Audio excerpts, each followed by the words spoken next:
आपल्या नवीन वासराने सल्ला काय केला असेल आणि गणू आणि शंभू मध्ये कोणी बाजी मारली असेल, चला बघू. राम मंडळी, तर स्वागत आहे तुमचं आपल्या नवीन ब्लॉग मध्ये.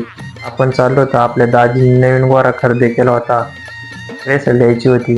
आपलं वासरू गाडीत भरलं आणि निघालो घाटाकडे. खूप झालं होतं म्हणून थंड लस्सी घेतली.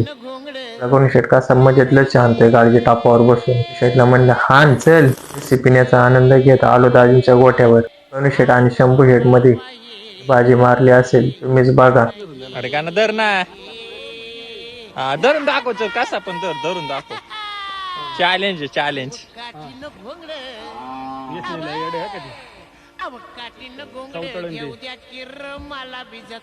छोटी गाणाने हार मानली, आपली गोडी घेतली निघाला गडी. मायकल फकड्या गाडीत भरला, निघालो घाटाकडे. त्यामध्ये आलो, बैल उतरून घेतली. घाटाने बैल खाली नेली, घेतली. सोडायला टाइम होता. घाटाच्या जवळ छान महादेवांचं मंदिर होतं.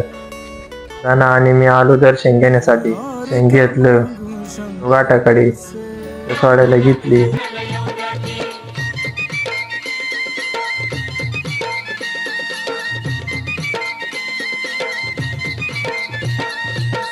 मग कसा आपला फाकड्या निघला नवीन भरली. आलो नदीला त्यांना पोणी पाडायला. पण आपले गणू शेट वेगळ्याच पावर मध्ये दिसले, जसे काही 90s मारून आला गडी हात.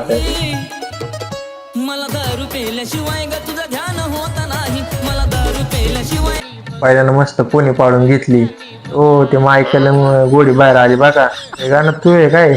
बैल चकाचक धुवून घेतली, भरायला घेतली. तर गाणं आपला डायरेक्ट छकडी किंग झाला. यांना भूक लागली होती, मग आलो नाश्ता करायला. नाश्ता केला आणि आलो घरी. धन्यवाद मंडळी.